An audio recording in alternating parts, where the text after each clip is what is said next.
14절까지 보겠습니다. 뒤에 화면 켜주세요. 안 돼? 뒤에 돼? 네, 함께 한 목소리 있습니다. 빌라델비아 교회의 사제에게 편지하라. 거룩하고 진실하사 다윗의 열쇠를 가지신 이 곧 열면 닫을 사람이 없고 닫으면 열 사람이 없는 그가 이르시되 볼지어다 내가 내 앞에 열릴 문을 두었으되 능히 닫을 사람이 없으리라. 내가 내 행위를 아노니 내가 작은 능력을 가지고서도 내 말을 지키며 내 이름을 배반하지 아니하였도다. 보라, 사탄의 회당 곧 자칭 유대인이라 하나 그렇지 아니하고 거짓말하는 자들 중에서 몇을 내게 주어 그들로 와서 내 발 앞에 절하게 하고 내가 너를 사랑하는 줄을 알게 하리라.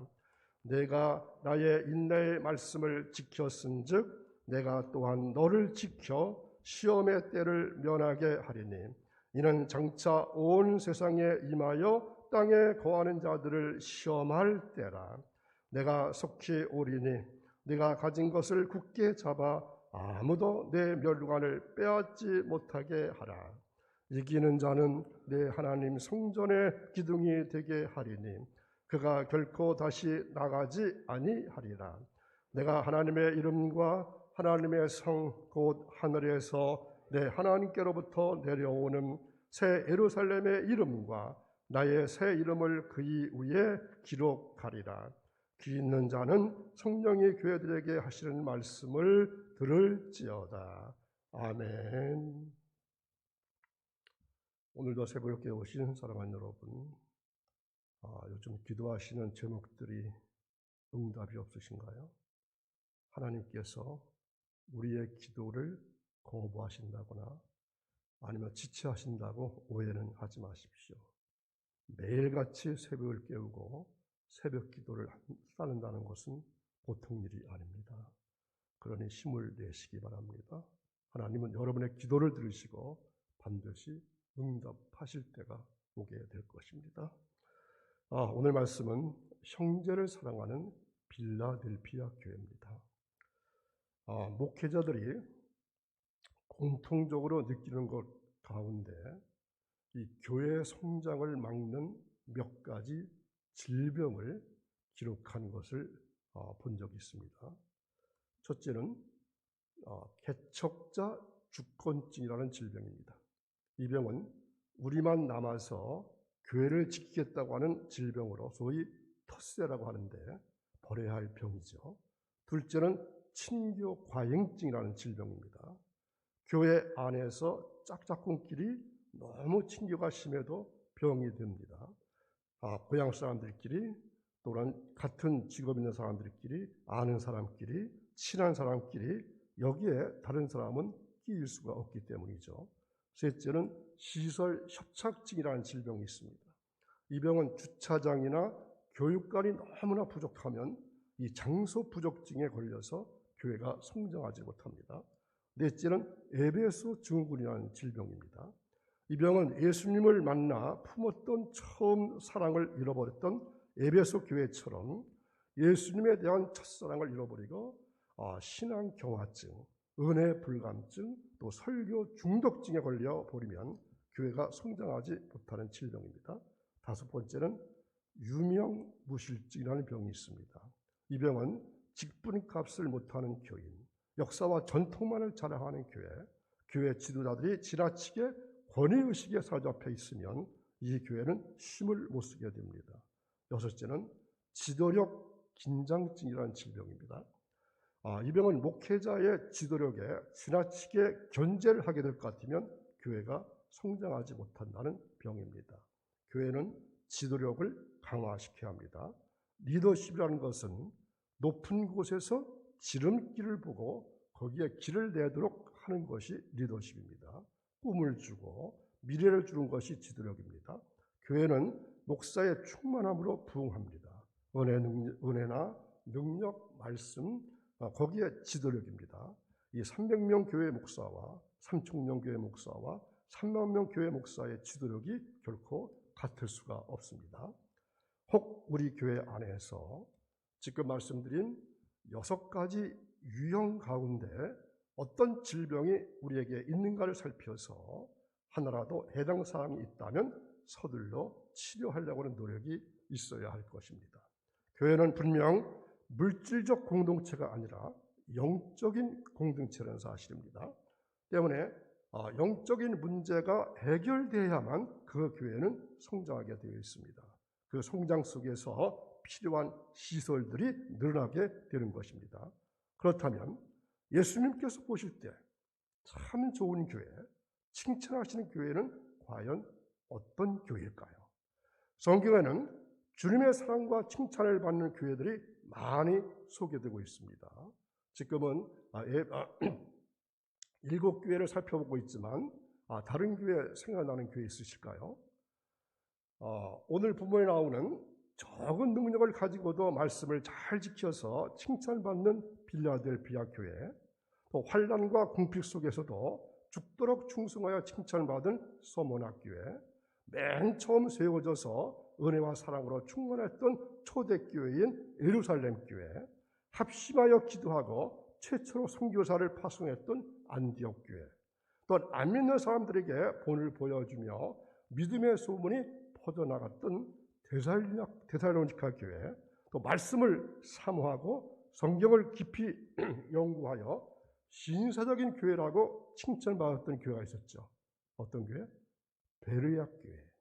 오늘 우리가 묵상하려고 하는 빌라델피아 교회는 이 소아시아의 7교회 중 책망을 받지 않고 오로지 칭찬만 받은 교회입니다. 에베소 교회, 보가모, 두아디라, 사데교회, 이 4교회는 칭찬도 있었고 반면에 엄한 책망도 받았습니다.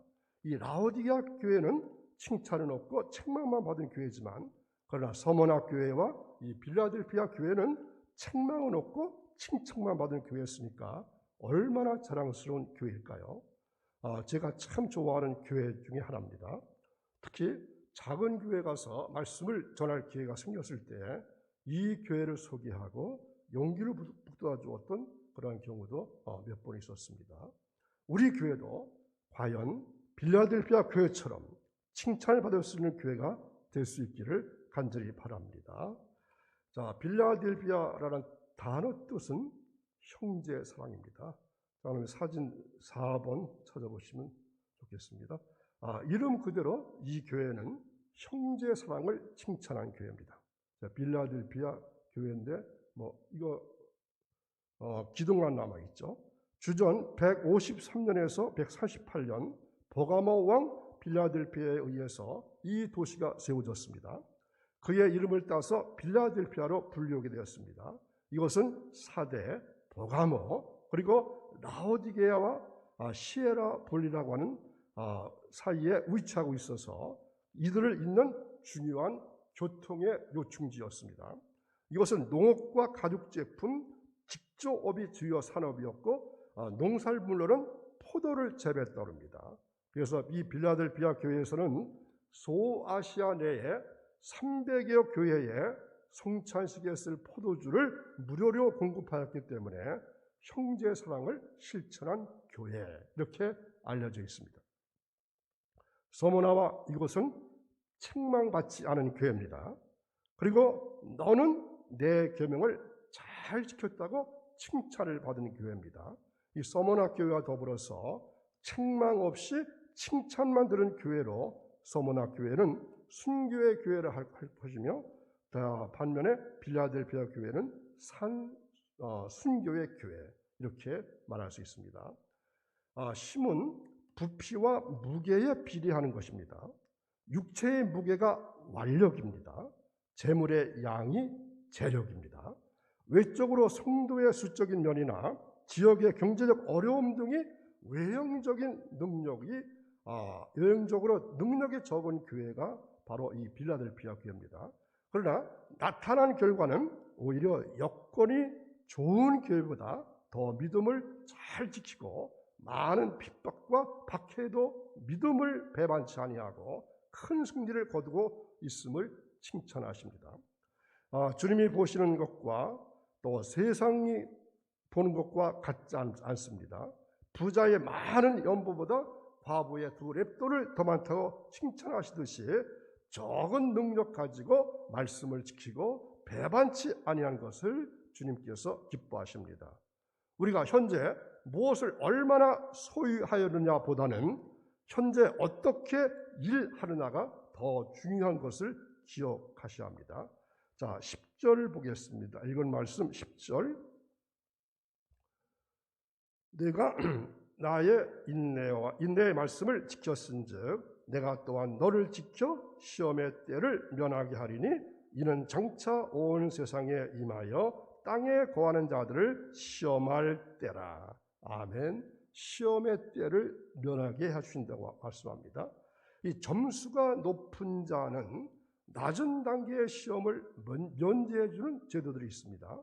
어려운 여건 속에서도 말씀을 지키며 그리스도의 이름을 배반치 아니하는 자에게는 특별한 은혜를 주시되 이미 고난 중에 인내로 견디었기 때문에 시험의 때를 면하게 해주신다는 것입니다.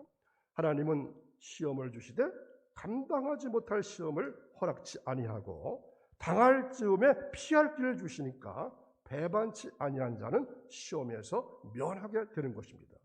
주께서 피할 길을 주시는 하나님께 감사하시기 바랍니다. 현재의 어려움을 극복하도록 하나님께서 도와주시기 때문입니다. 그러면서 여러분 나사로와 누이 마르다 기억하시죠? 마리아가 이 각기 예수님을 대접하려고 예수님 발 앞에 앉아서 말씀을 들은 것은 유명한 일입니다.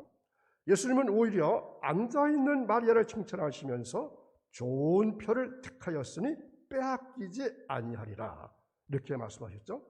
적은 능력으로 인내하는 자에게 예비된 면류관은 굳게 잡아야 할 것이고 빼앗기지 아니할 가장 귀한 것입니다. 굳게 잡는 이유는 면류관을 빼앗기지 않기 위해서입니다. 축복과 상급을 받으려면 고귀한 믿음을 잘 지켜 나가야 합니다.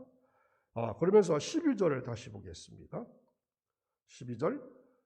이기는 자는 내 하나님 성전에 기둥이 되게 하리니 그가 결코 다시 나가지 아니하리라. 내가 하나님의 이름과 하나님의 성 곧 하늘에서 내 하나님께로부터 내려오는 새 예루살렘의 이름과 나의 새 이름을 그의 위에 기록하리라. 아멘. 사랑하는 여러분, 하나님께서 여러분을 부르실 때는 여러분의 한 부분, 조그만 한쪽만 부르신 것이 아닙니다. 전 생애를 바치라고 부르신 것입니다.